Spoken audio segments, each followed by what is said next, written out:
আসসালামু আলাইকুম। ব্যস্ততার কারণে দেশের সংবাদ যারা পড়তে পারেন না, পত্রিকার খবর যারা জানতে পারেন না, তাদের জন্য আমার এই চ্যানেলটি করা। চ্যানেলটি সাবস্ক্রাইব করে রাখতে পারেন। প্রতিদিন দৈনিক ইত্তেফাক, জনকণ্ঠ, প্রথম আলো, যে কোনো পত্রিকার একটা হেডলাইন নিয়ে আপনাদের সামনে আমি উপস্থিত হব ইনশাল্লাহ। এক নেগে ৩,৭৫৬ কোটি টাকার ৯ প্রকল্প অনুমোদন। ভারতের হামলা প্রতিহত পাকিস্তানের। দিল্লির দাবি ২৪ হামলায় ৯ সন্ত্রাসী ক্যাম্প ধ্বংস, ৭০ জন নিহত, ৩১ জন নিহত হওয়ার দাবি ইসলামাবাদের। শেয়ার বাজারে বড় দরপতন, সূচক কমেছে ১৪৮ পয়েন্ট। স্বজনদের সঙ্গে খোশ মেজাজে সময় কাটাচ্ছেন খালেদা জিয়া। অভ্যর্থনাকারীদের ধন্যবাদ জানালেন তারেক রহমান। ভারতের পক্ষে একটি গর্বের দিন নরেন্দ্র মোদী। ভারতের প্রধানমন্ত্রী নরেন্দ্র মোদী পাকিস্তানের ক্ষেপণাস্ত্র হামলার পর বলেছেন, আজ ভারতের জন্য একটি গর্বের দিন। পাকিস্তানের সঙ্গে চলমান উত্তেজনা পরিস্থিতি নরেন্দ্র মোদী ৩ দেশ ভ্রমণ স্থগিত করেছেন। নরওয়ে, ক্রোয়েশিয়া এবং নেদারল্যান্ড সফরে যাওয়ার কথা ছিল প্রধানমন্ত্রী মোদীর। নিহতের প্রতিটি রক্তের ফোঁটার প্রতিশোধ নেব, শাহবাজ শরীফ।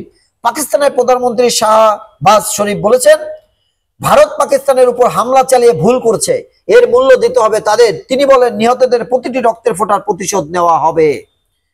যুক্তরাষ্ট্র ও চীন সহ বিশ্ব নেতাদের মিশ্র প্রতিক্রিয়া। রাস্তায় ট্যাঙ্ক, থমথমে অবস্থান পাকিস্তানে। ভারত যুদ্ধ পরিস্থিতির মহড়া। ১১০ জনকে বাংলাদেশে পুশিন বিএসএফ এর। চেয়ারে এএসপির মাথায় গুলিবিদ্ধ, লাশ মেঝেতে চিরকুট। ১৫ মে থেকে গুটিয়াম, ২০ মে থেকে গোপালভোগ পাড়া শুরু হবে। দ্বিতীয় শ্রেণীর শিক্ষার্থীকে চুল ধরে মারধর করলেন শিক্ষক। দালাল ও ঘুষ লেনদেনের অভিযোগে ঢাকা সহ ৩৫টি বিআরটি এর অফিসে দুদকের অভিযান। নতুন পোপ নির্বাচন করতে কনক্লেভে সমবেত হয়েছেন কার্ডিনালরা। থ্যালাসেমিয়া নিয়ে বছরে জন্ম নিচ্ছে ৬,০০০ শিশু। রবীন্দ্রজয়ী আজ। সরকারি চাকরি ফিরে পাচ্ছেন ডক্টর জুবাইদা রহমান। নরসিংদীর লটকন দেশের চাহিদা পূরণ করে রপ্তানি হচ্ছে। ফরিদপুরে কিশোরীর ঝুলন্ত মরদেহ উদ্ধার।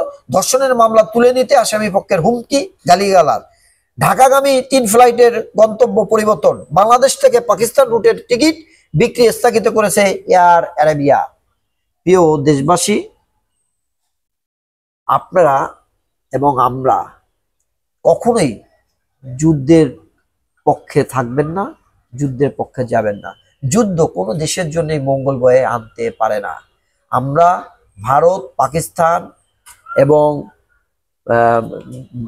বিভিন্ন জায়গায় আপনার যে যুদ্ধ চলছে, এই ইরাক বলেন, ফিলিস্তিন বলেন, আরো অন্যান্য দেশে, আমি সকল দেশের প্রধানকে অনুরোধ করব, যুদ্ধ থেকে বিরত থাকেন। আপনারা এই বিশ্বটাকে ধ্বংসের মুখে ঠেলে দিবেন না। আসসালামু আলাইকুম ওয়া রাহমাতুল্লাহি ওয়া বারাকাতুহু।